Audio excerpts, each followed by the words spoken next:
let's contrast the way that Android works from a security perspective from the way that a traditional desktop operating system works.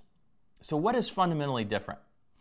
Well, if you have to sum it up in one phrase, it's that apps are people on Android. And this is a really profound thing from a security point of view that makes Android behave from a security perspective very differently from a traditional desktop environment. So let's take a look at how this affects things. On Android, if I go and launch an app, and let's say it's, we take a photograph with the camera and we touch it up in a photo editing program, similar to what we were doing in our desktop user example. So we launch our first app, which is a photo editor to touch up a photo. And this is going to be our first app, and it's going to access information on the device. Now, one of the immediate things that's different is that this app is going to be launched with its own user account. So the photo editor is going to have a photo editor user. It's a separate account that's associated with it. And what this means is that the photo editor has its own set of privileges and permissions that have been assigned to it that aren't the default ones that are assigned to me as a user. Because even though I've launched that app, because I've launched it under my user account doesn't mean that that photo editor automatically gets all of my permissions and capabilities. We want to restrict what that photo editor is able to do to only things that I, as the user, want it to be able to do. So it has its own photo editor user account that has been created when I installed that app and when I agreed to let it have certain permissions.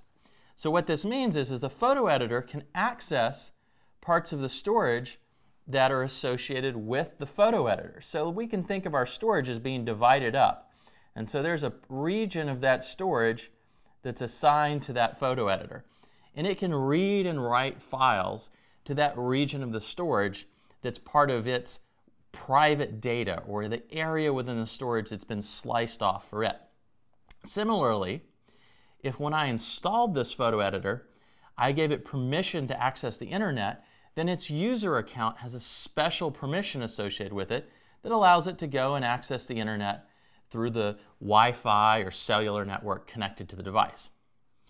Where the model of security that has apps as people gets really interesting is when we launch a second application. So let's say on Android we launch a second application, which is a web browser that we're going to view our edited image in, just like we did on the desktop.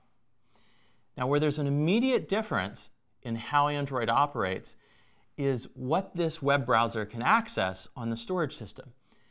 The web browser, if this was on the desktop, would be able to just directly go and read this file that I had saved in the photo editor, because both applications would have been associated with my user account, and thus they'd both have access to the same areas in the storage system.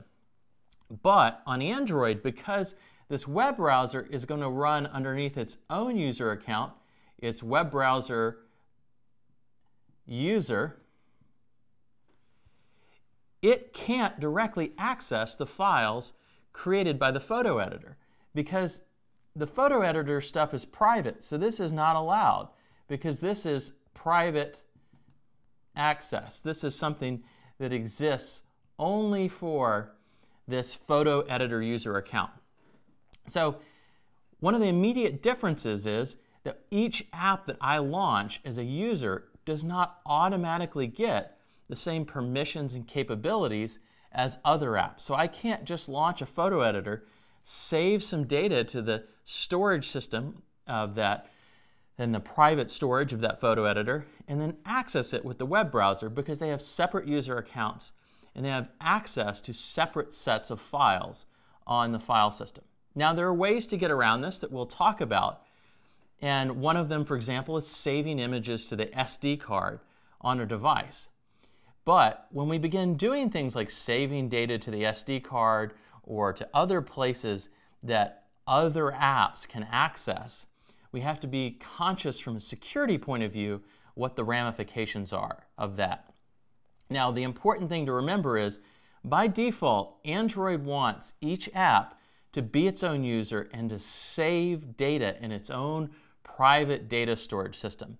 By default, Android is segregating your app from other apps on the system to prevent them from stealing data from your apps or doing other malicious things.